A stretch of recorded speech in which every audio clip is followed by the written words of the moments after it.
Bom, meninos, eu tô sem meu suporte, então vou segurar aqui, tá? Vou tentar não mexer pra tentar explicar pra vocês, tá? Vocês desculpam, ontem eu não consegui gravar, mas é o seguinte, ele te deu o estado inicial, me deu o segundo estado, né? Aqui eu não tenho nenhuma outra propriedade independente. No primeiro estado, eu tenho as duas propriedades independentes. Se ele falou que é vapor saturado, então se a gente desenhasse aquele gráfico, né? Esse gráfico aqui, ó, né? Poderia ser tanto temperatura ou pressão no eixo X, tanto faz, vou colocar a temperatura que ele deu, né, 20 graus. Como é vapor saturado, eu sei que ele está exatamente nesse ponto aqui, né, porque ele é vapor saturado. Ele não é uma mistura de líquido mais vapor, mas ele tá dentro da curva ainda, ele tá aqui no finalzinho, né? Então, eu sei, lógico, o título, então, é 1, lembrando que o título é a massa de vapor sobre a massa total, né? E eu posso ir na tabela pegar todas as outras propriedades. Então, aqui, ó, eu já deixei aqui separado, eu vou na amônia saturada para 20 graus e posso pegar tudo que eu quiser. Então, eu poderia pegar, por exemplo, essa pressão, né, que vale 857,5. Então, posso colocar aqui, ó, P1 é igual a 857,5 kPa. E poderia pegar a energia interna e o volume específico. Lembrando que ele é vapor saturado, então tem que ir correspondente com essa coluna. Então, o volume específico para vapor saturado seria esse aqui, ó, né? 0,14922. Então, vou colocar ele aqui, ó, 0,14922 metro cúbico por quilograma. Se eu quisesse, eu não vou pegar nesse exercício, porque eu não vou precisar, mas eu poderia vir cá nessa mesma linha e pegar a energia interna do vapor saturado. Beleza? Aqui para 20 graus, ó. É difícil porque eu tô segurando o celular, tá, pessoal? Seria esse valor aqui, ó, de 1.332,2, tá? Então, o que eu podia pegar no estado 1, eu já peguei. O exercício me pediu, na verdade, a pressão no estado 2, né? Mas aí a gente tem um problema. Porque no estado 2 eu tenho apenas uma propriedade independente. Então, vocês vão ver, né? E sempre eu tenho falado com vocês, para eu desenhar o gráfico, eu preciso de pelo menos duas. Ó, até coloquei o dedo aqui para vocês nunca esquecerem, né? Não adianta eu querer olhar no gráfico com apenas uma propriedade independente que vai dar errado, tá? Nesse caso, a gente tem que começar a pensar, né? Esse tanque é um tanque rígido, né? Então, um sistema fechado. Se é um sistema fechado, onde que a massa não varia, né? Eu não tenho fluxo, então M1 é igual a M2, né? Na verdade, é um sistema fechado porque eu não tenho fluxo, e é um regime estacionário. Por ser regime estacionário, então a massa ela é constante. E se é um tanque rígido, obviamente, também o meu volume ele não varia, né? Eu tenho que V1 é igual a V2, o volumão. E se a gente for pensar, então, a gente tem que volume específico é igual ao volume sobre a massa, né? Então, a gente tem que V1 sobre a massa 1, né? Isso aqui é igual a V2 sobre a massa 2, certo? Porque vocês têm que os volumes são iguais, que a massa é igual. Então, consequentemente, né? Eu tenho que volume específico 1 é igual ao volume específico 2. Então, acabou o problema, né? Eu tenho agora duas propriedades independentes. Então, eu vou ter que volume específico 2 é igual ao meu 0,14922 metro cúbico por quilograma, né? Em que o volume específico é igual. Ah, Sabrina, então qual gráfico agora eu vou desenhar para conseguir a pressão? O gráfico das minhas duas propriedades dependentes em 2, né? Que é temperatura versus volume específico 2, que é o que eu tenho no estado 2, né? Nada vai mudar do que vocês acharam, né? Você sempre vai ter que procurar agora as duas propriedades independentes, né, que vocês têm, e vai desenhar o gráfico da mesma forma que a gente viu, né? Então, aqui eu vou desenhar, né, então vai ser minha isobárica, essa curva aqui é de pressão constante. Vou vir cá, vou marcar os meus limites referências.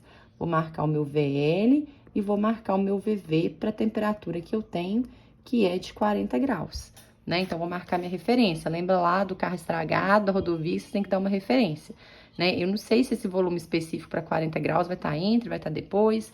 Eu vou vir cá olhar, ó. Então, vou vir cá pro saturado, que é a minha referência, e vou pegar aqui, ó.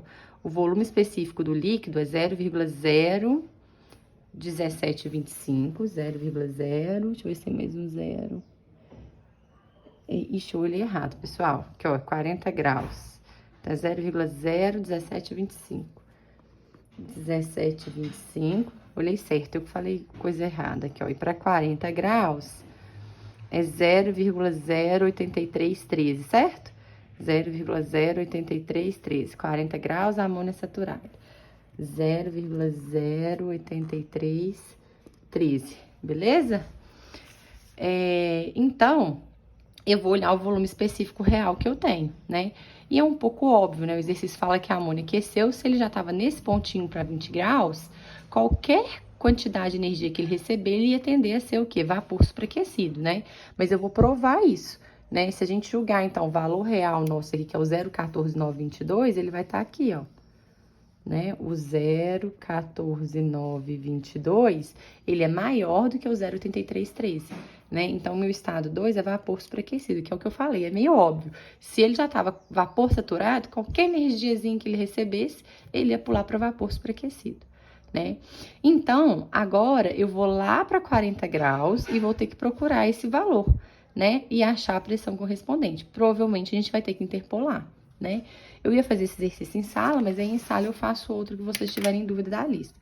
Então, eu vou procurar 0,14922 para 40 graus. Então, vou amônia superaquecida, 40 graus, volume específico, 0,3, tá longe, ó. Agora, para 100 kPa, 0,14, aqui 0,92, vou aqui, ó, para 40 graus. 0,7513, tá longe, eu tenho 0,14, 0,49 e eu tô na linha de 40 graus, tá? Às vezes o celular não tá passando. Vou tentar fazer assim pra ficar mais longe. Aqui, ó, 0,40, eu tenho 0,29, ó, tá chegando. 0,24, 0,84, eu tenho 0,14, né? Tô olhando aqui. Vou vir pra cá, ó. 0,13, então já passou, né? Então, olha, 40 graus tem 0,13 e aqui em cima, ó, vamos pegar aqui 40 graus, o volume específico para pressão de 800 é 0,17720, né? Então, ele vai estar entre esses dois pontos, de 800 kPa e esse aqui de 1000 kPa, né? Então, a gente vai montar a minha interpolação. Então, como que a gente vai montar a minha interpolação? Eu vi que ele tá entre 800 kPa, né, e 1000 kPa, né? Tô olhando tudo para o ponto de 40 graus, que é o que eu quero, né? Para 1000 kPa, vou pegar aqui primeiro, para 40 graus, o meu volume específico, ó, mostrando para vocês lá em cima, a coluna, é 0,13868. Então, aqui, ó, aqui vai ser 0,13868, tá? E aqui para 800, então, aqui, ó, 40 graus,